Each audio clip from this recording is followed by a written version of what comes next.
So a lot of people think that they have to submit to facts, but your life isn't built on facts. Your life is built on your imagination. She just wants to call her own shots. She wants to have control of her life. She wants autonomy. What human being doesn't want that? People think that the outside world is like it's a solid physical reality. The truth is that it's not. It's actually just images, and everything is constantly moving. You become more comfortable with that side of yourself. It's really just getting to know your inner world. Hi, I'm Dave Conway, and I'm here with my wife, Jacqueline. Welcome to the 30-Day Year. On this podcast, we're sharing stories, ideas, and philosophies to show you what it takes to turn your annual income into your monthly income. I've learned that the first step to creating a 30-day year is entertaining new ideas that might at first appear strange or even laughable. But stick with us as we reveal that this idea is a very real way to build success. Our plan is to spark curiosity into what you're capable of achieving by exploring ideas around freedom, contribution, work, life, everything. The content may even disturb your perception of life a bit too, which we hope it does. This podcast is not about us, it's all about you. So sit back, relax, and come in with an open mind. Welcome to the 30-Day Year. Let's talk about the practice of visualization. Yeah, visualization's huge. Because on our last episode, we got into clear mental images. So we started to tap into this topic for sure. We didn't go super into it, but we did touch on it in the first or the last episode we did. And one of the big ideas that you brought up that we can keep expanding on, and I think really impress on people how important this is the idea of the imagination and how we can use it, we can leverage it to achieve our goals is really, I think, the purpose of visualization is leveraging the imagination in the right way. Would you agree? Yeah, 100%. So what do you think is the primary benefit of visualization? I think there's many, but what do you think is the most important? Well, I think the biggest benefit of visualization is you can basically get anything you want. Right. Like I'm at the place today in my life. I've been a conscious visualizer now. I'm a self-identify as a visualizer, for 7.5 years. Mm-hmm. And believe it or not, when I became a conscious visualizer 7.5 years ago, that is when my life began to change. And there's not one thing in my life today that would reflect that life that I had 7.5 years ago. That's really interesting to make that connection between becoming a conscious visualizer and your life changing. Those two circumstances happening and how closely linked they are is really important. Yeah, it's like time, it's like BC and AD. So there's life before visualization. So with me, it's right. BV and then AV right. after visualization. Yeah, totally. Well, that's really profound because we talked last time about visualization or, using clear mental images to see things as we want them to be, like creating almost like future memories and then beginning to like expand on them and feel them. And it's to the point where they feel real. And that's really the whole point of visualization. I mean, we've heard crazy stories of athletes that's all like a huge part of their practice is visualization to achieve like gold medals. Or I think Arnold Schwarzenegger talks about visualization too. Like all these like really proficient, incredibly talented, highly decorated people talk about visualization all the time as one of the most important parts of their success. And with good reason. Yeah, that's right. Can you go into more of the mechanics of it, Dave? Like a little bit about the mental side of it? Like as a practice? About what's happening when we're visualizing mentally. Like what's happening inside of our mind. If you take so for example, right now in Africa, there's rebel groups. And some of these groups, like it's not good. It's not exclusively in Africa, but they'll get young boys. You'll see images of young boys like carrying guns. And they'll get those kids to see a murder or to commit one. And it's the repeated exposure to crime that gets a person comfortable with crime. In gangs in our city, I know because I have a couple cop friends tell me this, and people that work in the social system, they said that a lot of gangs, to get into a gang, you got to commit a murder, you got to commit a really bad crime. And they get these youth to commit these crimes. Now, I can only imagine that these youth in the beginning, like, it's scary to do it. But repeated exposure to any image, any experience over and over and over, your mind will start to like acclimate to that. So the same way that a person can get comfortable with crime, you can get comfortable with wealth, you can get comfortable with abundance, you can get comfortable with living an incredible life. Most of us are comfortable with the life that we're living. We may not like it, but we are comfortable with it because it is a part of us. Like if anybody goes and, if let's say you're a coffee drinker, and then you go and try and quit coffee, and then you go over to a friend's house and then they're drinking coffee. You're like, oh, damn, like I need a coffee, you know? Totally. Right, exactly. It's that exposure. Why are you getting pulled towards it? Because it's in you. It's in you, right? If you are a vegetarian and you enter a restaurant and you're looking at the menu and it's got steaks and burgers and chicken, and then it's got beautiful salads, you're not going to be if you're a true vegetarian, you're not going to be tempted by the steak. You just won't. You just will order a salad without any pull. But if you're a steak eater and you are trying to become a vegetarian, let's say, you go to that restaurant and you're on a 3-day run of just eating, vegetarian meals, you might get a little bit of a pinch. You might start to get pulled. So it's that repeat exposure. So whatever's on the inside of us, we tend to gravitate to that thing on the outside. And there's always that pull. That's desire. That's vibration. That's paradigm. So when you start to visualize, what starts to happen is you start to change your inside. And as you start to change the inside, you're going to find that a lot of the outside starts to change. You don't resonate with it anymore. So as you repeatedly expose yourself to that clear mental picture, to that little image or that vibration, you identify with it, the more you start to spend time around images, and even the outside world is images. People think that the outside world is like something, like it's a solid physical reality. The truth is that it's not. It's actually just images, and everything is constantly moving. That's the truth. Now, we see through our eyes, but we receive through the imagination. Everything's being processed through our imagination. Even the outside world is being processed through the imagination. So that repeated exposure over and over and over to any image will eventually start to dominate the subconscious mind. And that's what we're doing when we visualize. We are not seeing with our eyes anymore. We're not looking through our physical eyeballs anymore.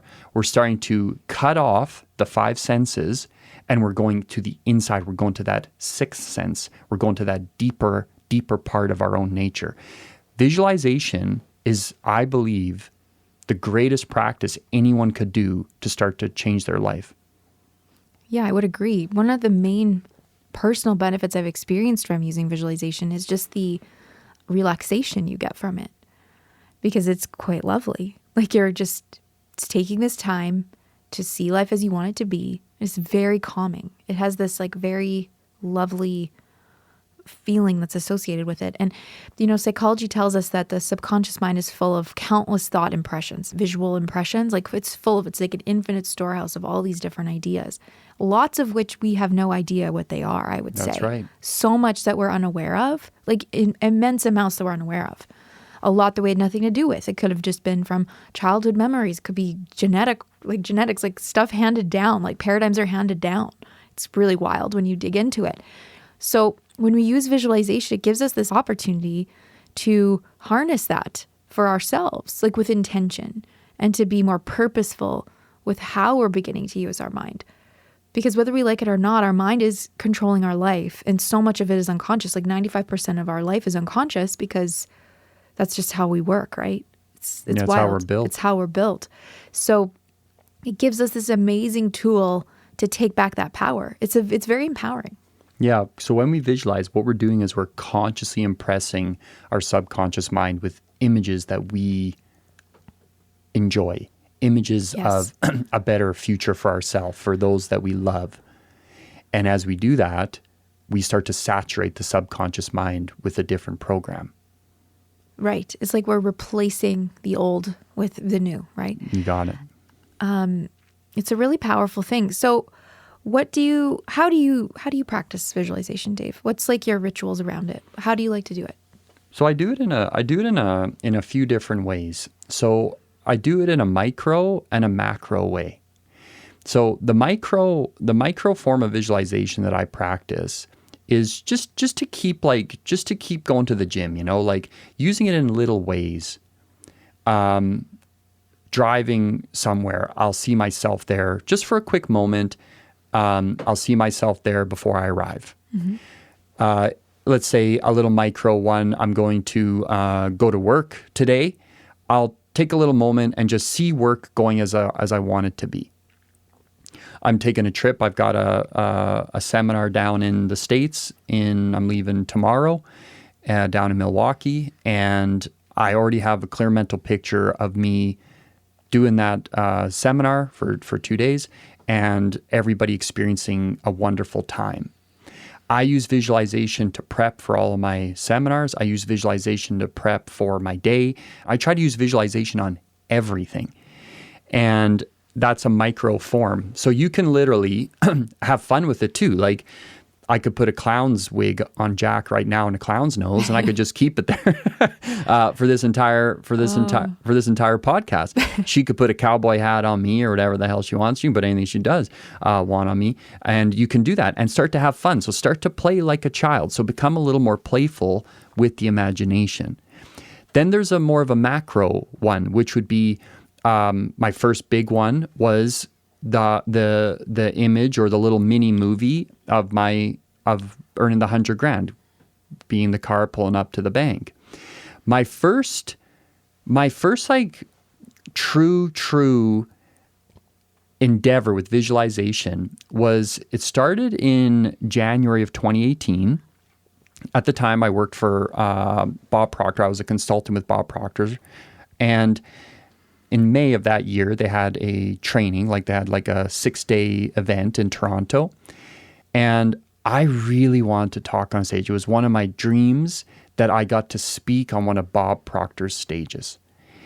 And I built a clear mental picture of it, of me, standing on the side, walking up, and delivering a 1-hour talk to the audience. Now, what started to happen was, in the beginning, I was terrible visualizer. I could not hold an image in my head for longer than 5 seconds. I was what I call visualizationally impaired. Mm-hmm. And I was on a call once with Bob, and I asked him, because this was important to me, I really wanted this. I asked him, I was like, can I use music or something to help me, get the juices flowing?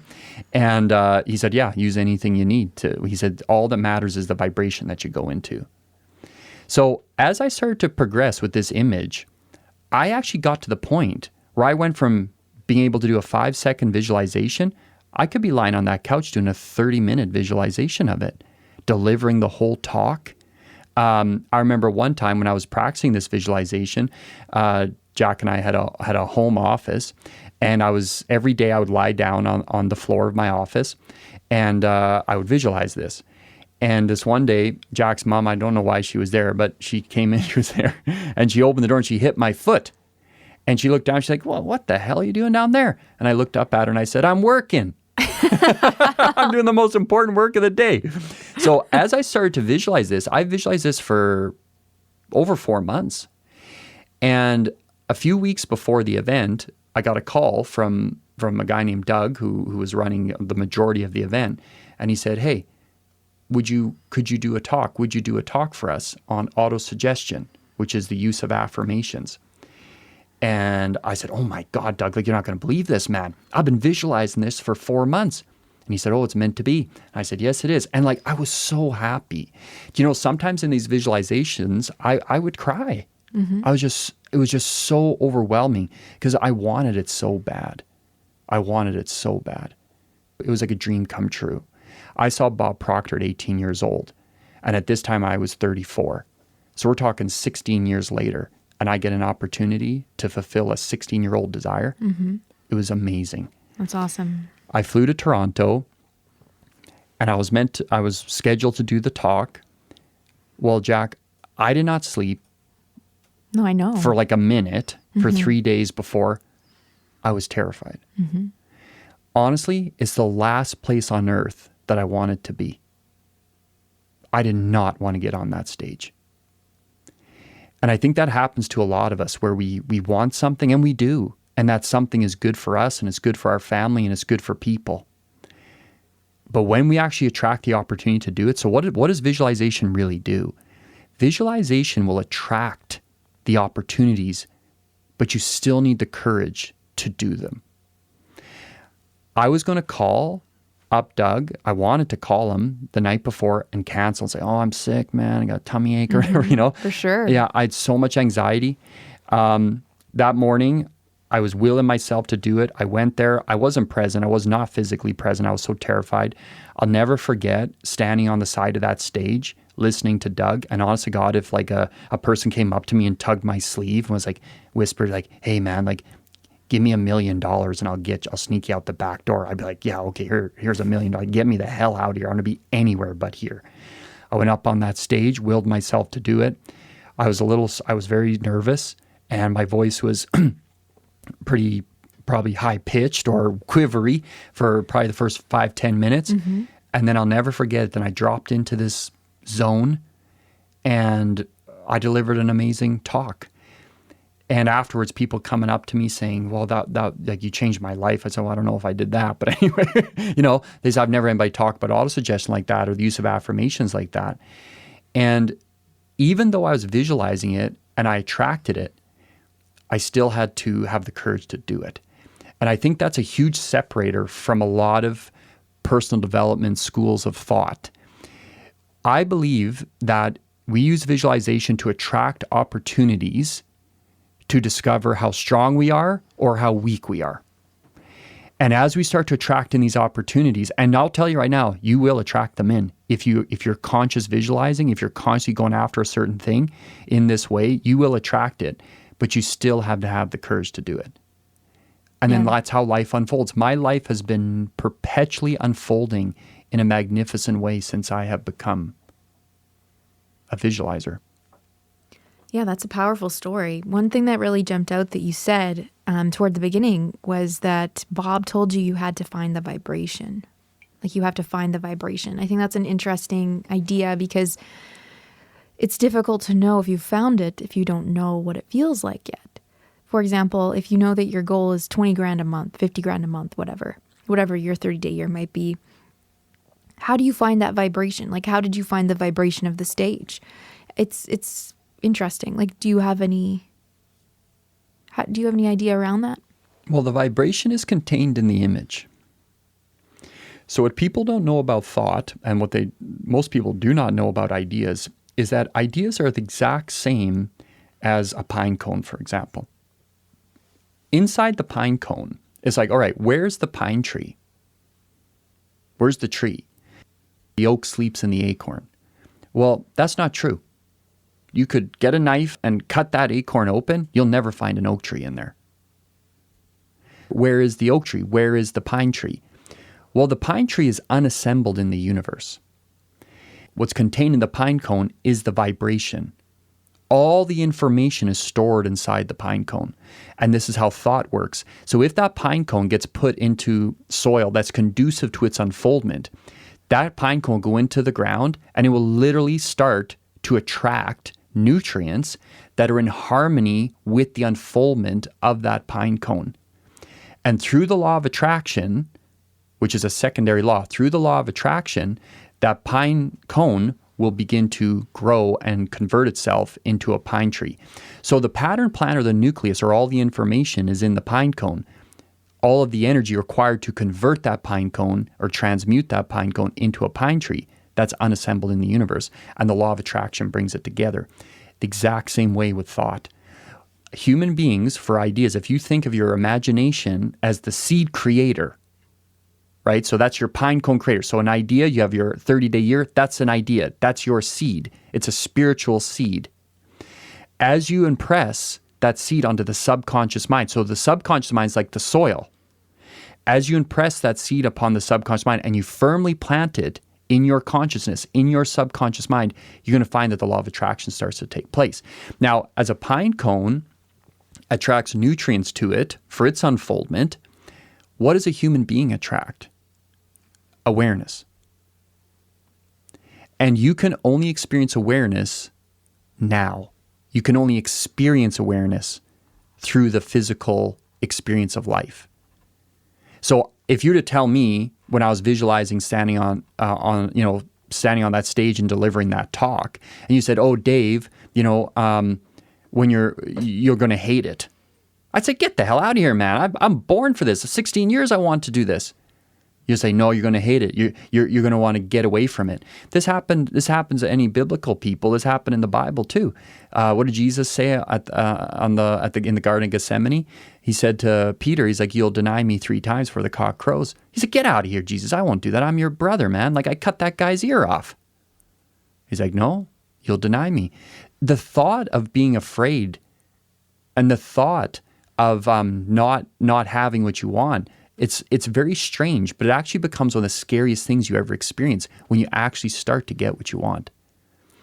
So even though we visualize, what we start to attract is we attract experiences.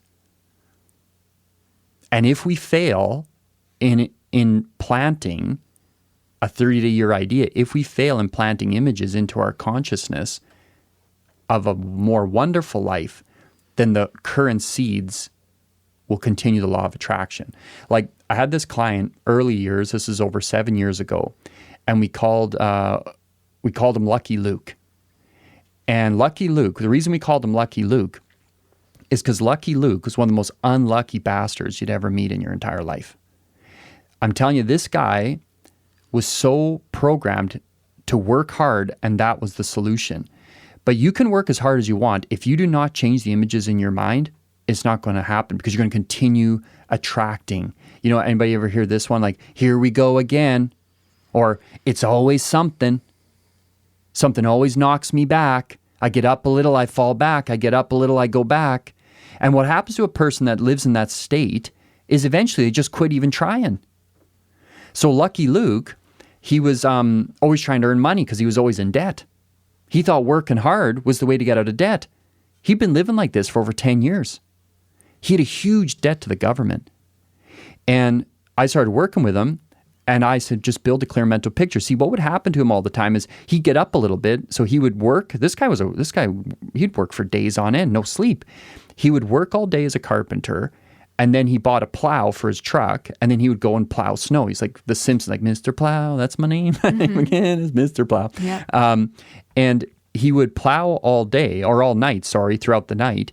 And something always happened. Like, he'd get up, he'd start getting rid of that debt, and then boom, he'd hit something and break the plow. Or his wife would crash the car. Something always happening. And I used to live like this too, until I started to understand the power of visualization, the power of image building. Something would always happen to me to knock me back. And I know that the large majority of people on this planet live like this. It's called the rat race. There's a lot of people trying out there, Jack. You see, it's not in what we're doing that changes our results. It's the images behind what we're doing that changes our results. So as we start to plant new images, within 6 months, Luke had fully retired that debt just from building an image. He stopped crashing his car. He stopped breaking the plow. All these little things started to leave out of his life. So you mentioned autosuggestion in that story too. So is visualization the most powerful form of autosuggestion in your opinion? I think it is. And that's a great connection. Visualization is a form of autosuggestion. Now, I still rely on this a lot, and I'm a huge believer in it. So there's different forms of autosuggestion. There's visualization as a form of autosuggestion. There's writing, which I'm a huge believer. I'm a huge user of, so I believe in it. So I'm a user of it. Like, I will write because I've learned, Bob Proctor also taught me that writing causes thinking, and thinking causes images, and images alter your vibration, and your vibration controls what you attract. So if I'm ever struggling with a visualization, I'll start to write. Because as you write, you're starting to flow out. It's the same as when you read. Like, you read a book, all those word pictures are flashing on your mind. Like let's say you read Harry Potter. You ever read that, Jack? Oh yeah, it's one of my favorites. Yeah. Love it. So exactly. And you know what's crazy? You know what's the crazy thing about that? I don't remember what I used to think Harry Potter looked like. I just see Dan Radcliffe now. I don't remember what I used to see. Yeah, oh yeah, you just see Hermione. Daniel Radcliffe. Absolutely. But I do feel that the filmmakers really captured the essence of what the books were portraying. Yeah, but your mind would have done different though. Oh no, when I saw the first movie, I said to my dad after I think I was in high school or not quite high school yet. And I said, Dad, that was exactly what I saw in my mind from reading the book when I went to the first movie.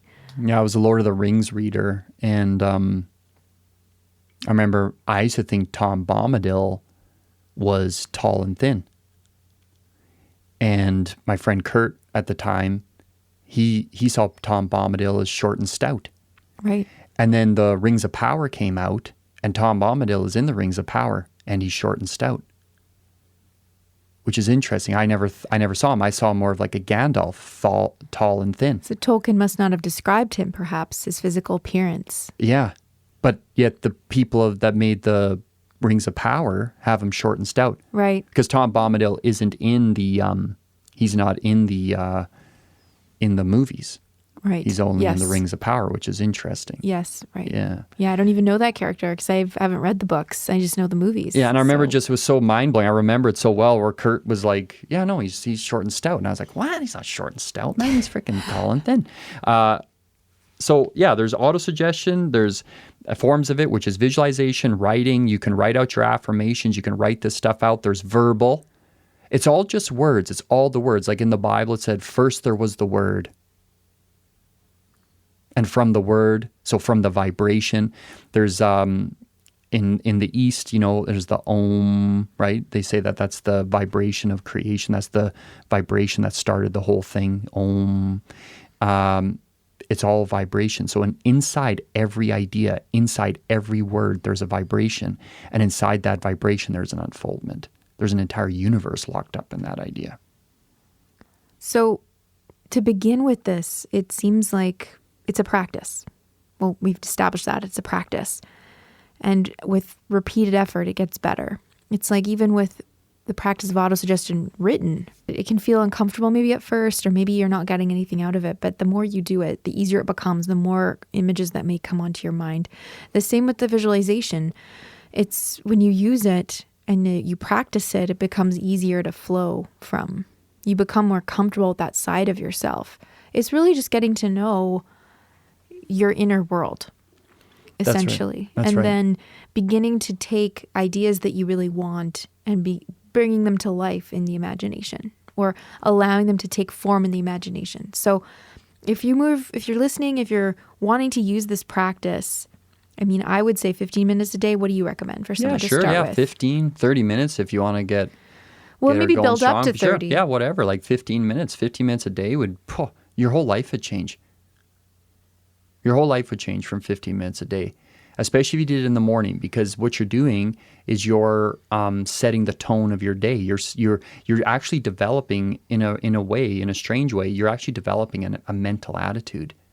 Is it a mental attitude around the practice itself or around what you're impressing? Through visualization, you're going to create a state of mind. And it's your state of mind that's producing your life. And the word attitude is just another word for the state of mind that you're in. I know I was thinking about attitude today, and it's wild.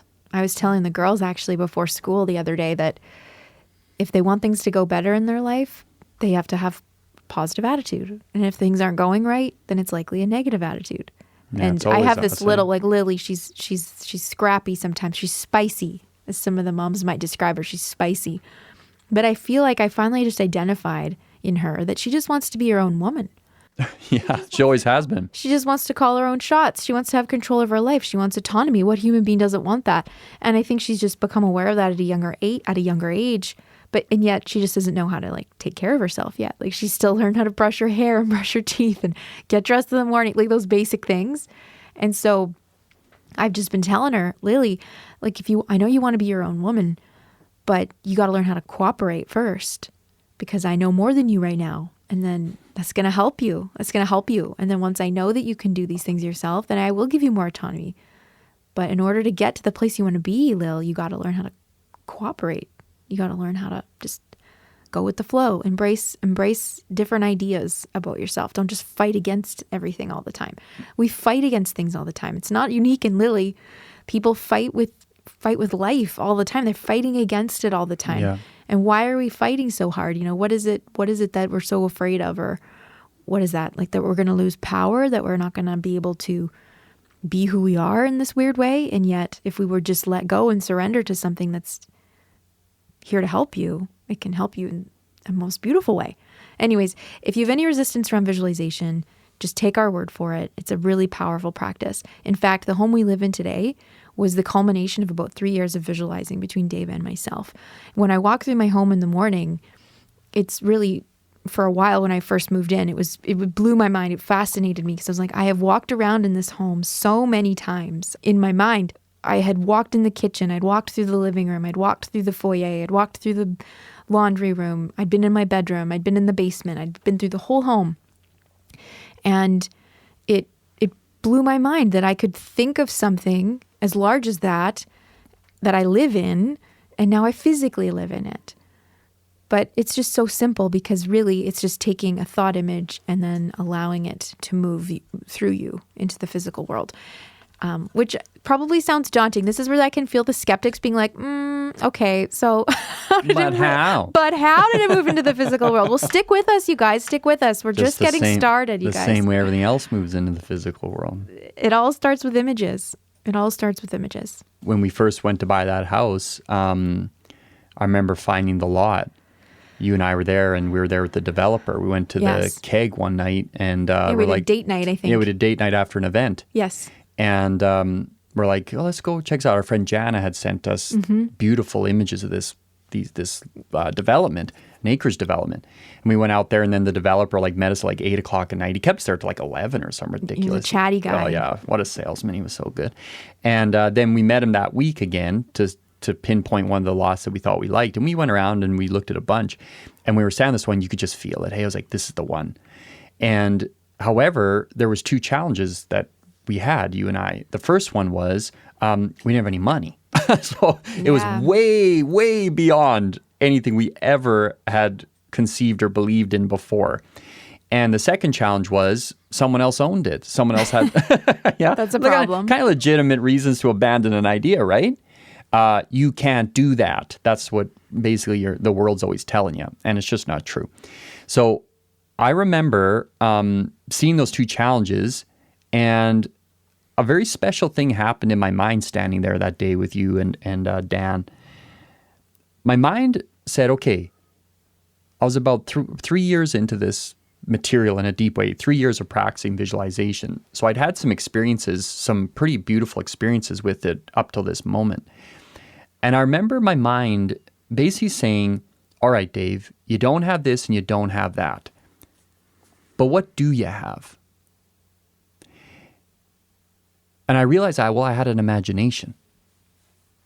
I could build a clear mental picture of you and I and the children living in our dream home on that property. So I said to Dan, I was like, I want this one. And I started to build a clear mental picture of us owning it. What occurred in probably the next 10 to 15 days was ridiculous. We attracted in, because of that visualization, we attracted in a person that gave us all the money. Our business had the biggest month ever. We crossed 250,000 in a month. And I think it was within 10 days, maybe in around that mark, that the lady that owned the lot, the couple that owned the lot, called Dan and said, hey, we're getting a divorce. Can we give you the lot back? And when Dan told me that, I said, well, it never was theirs. It was always ours. And I began to build. And we had all kinds of issues. Those didn't magically disappear. We've built a dream home, and dream homes are not cheap. No. But what began to unfold, we began to visualize that home constantly for years. And I have the same experience. I still have it. It's still surreal to me, because you walk up and down a hallway, you spend time in a kitchen, you look out the back door, the back window, and you look out onto that lawn over and over and over in your mind. And then you end up experiencing the physical world. You really don't know if you're living in a dream or a reality. So you start to question the actual physical world itself. That's what at least began to happen to me. Like, how did we do it? Well, started to visualize living in it all the time. Whenever I'd go to bed in our old house, Jack, I would be going to bed in our new house in my mind. Whenever I'd wake up in the old house, I'd be waking up in the new house in my mind. Whenever I'd go downstairs, I'd go and grab a coffee in the kitchen. I'd look out in the morning in my backyard. I wouldn't see my current backyard. I'd see the dream backyard in the new dream home. And I kept living like that over and over. Whenever I came home, I wasn't pulling up to our old house. In my mind, I was pulling up to the new house. And through that practice, over and over and over and over again, it manifested in our life. And the world came to it. The universe started to come. The same way that the pine cone attracts all the nutrients it needs from the universe, that's how our goals start to unfold too, through visualization. You see, the universe already has everything. Energy is neither created nor destroyed. So where is it? Well, it's unassembled. It's on a different frequency. So we're just literally living. Every human being is a massive energy that lives on a frequency. And as we start to change our frequencies through the images that are fixed in our subconscious mind, you're going to find the law of attraction starts to change and miracles start to happen in your life. That's right. It's really the frequency. If that's what I'm really taking away from this conversation today and listening to you talk about visualization, is it's understanding the power of spiritual seeds, and that when we see it in our mind, we're setting up a new vibration, a new blueprint to start attracting in what you need, the requirements needed in order for that image to then move into form. The issue is, if we don't hold on to that image long enough, it can die off. So the beauty of visualization and the practice of visualization is that it needs to be a practice. Otherwise, it will die off. The image will die off.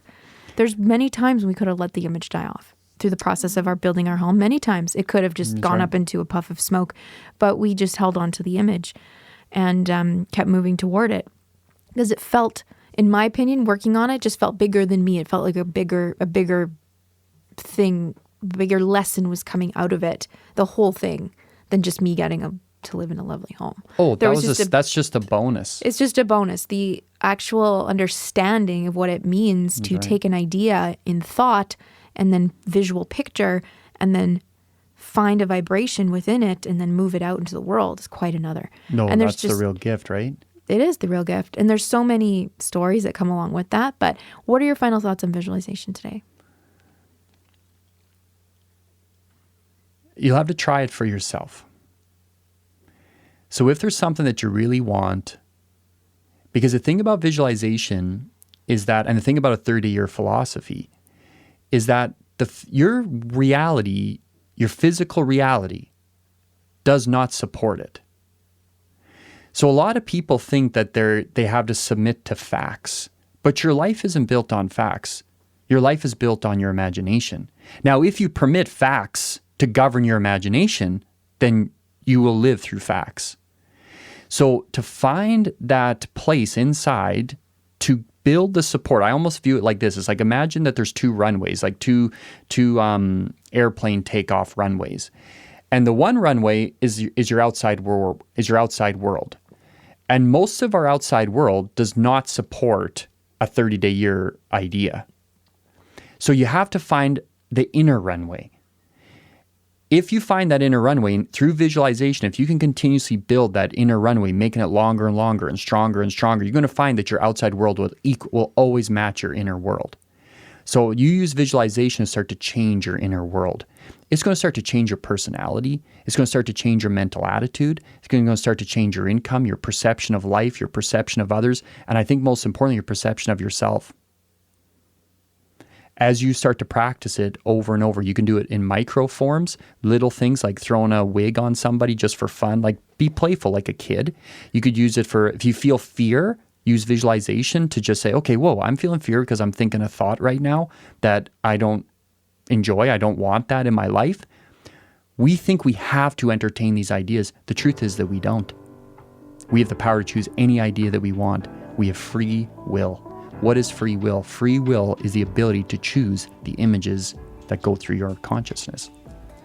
Amazing. Thanks, Dave. Thank you. Thank you for listening to the 30-Day Year podcast. If you want more episodes just like this, hit subscribe. And to learn more about us, visit conwaymentorship.com. Before the next episode, sit down and ask yourself, are you willing to try visualization? If the answer is yes, sit down for 15 minutes, relax, put on some music you enjoy, and start to see your world unfold through your mind. Produced at Sound Lounge by T-Bone.